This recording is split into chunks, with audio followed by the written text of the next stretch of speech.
अगर हम बात करते हैं तो यहाँ पर भी ठंड ने कहर बरपाना शुरू कर दिया है। तापमान की अगर बात करते हैं तो तापमान यहाँ पर श्वेता शिमला से मसूरी से भी कम हो गया, हाड़ कपाने वाली सर्दी हो रही है। और कह सकते हैं बरखा कि आप दिल्ली में ही रहकर शिमला नैनीताल में जो लोग जाते हैं ना लुत्फ उठाने के लिए पर्यटक, आप वहां दिल्ली में ही रह के उस तरह की सर्दी का एहसास कर सकते हैं।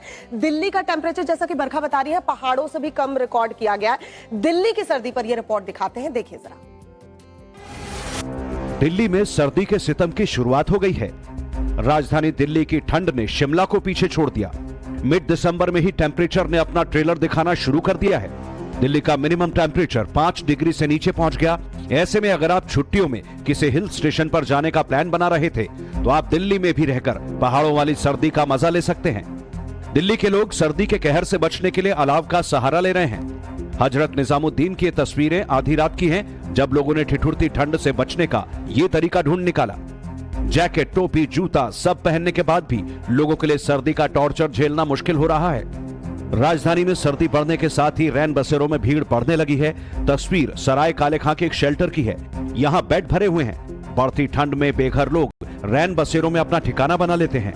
ये तस्वीर दिल्ली के सिग्नेचर ब्रिज की है। ड्रोन फुटेज में आप देखिए, सिवाय धुंध के यहाँ कुछ भी नहीं दिख रहा। ये तो महज अभी सर्दी की शुरुआत भर है, तब ये आलम है। 15 दिसंबर की सुबह दिल्ली में पारा 4.9 डिग्री तक पहुंच गया, जो सामान्य से 4 डिग्री कम था। आमतौर पर ऐसा होता नहीं। हालांकि दिसंबर के अंतिम हफ्ते में तापमान तेजी से नीचे जाता है। पिछले एक दशक की बात करें तो सिर्फ 2020 में तापमान 15 दिसंबर से पहले 5 डिग्री के नीचे पहुंचा था। दिल्ली के मुकाबले अगर पहाड़ों पर टेम्परेचर की बात करें तो शिमला और डलहौजी का तापमान 6.8 डिग्री, जबकि धर्मशाला में 8.2 डिग्री रिकॉर्ड किया गया। एक्सपर्ट्स के अनुसार दिल्ली में सुबह 4 बजे के आसपास सबसे ज्यादा ठंड होती है। लोधी रोड में न्यूनतम ठंड 5 डिग्री, आयानगर में 6 डिग्री, जबकि मंगेशपुर में 6.1 डिग्री रहा। वहीं दिल्ली से सटे नोएडा में भी मिनिमम टेम्परेचर 6.6 डिग्री रिकॉर्ड किया गया। मौसम विभाग की तरफ से कहा जा रहा है कि आने वाले दिनों में राजधानी दिल्ली में पारा और लुढ़केगा, यानी दिल्ली वासियों को ठंड से फिलहाल कोई राहत मिलती नहीं दिखती। अगले एक हफ्ते तक कितनी सर्दी पड़ने वाली है, उसके आंकड़े मौसम विभाग ने जारी किए हैं।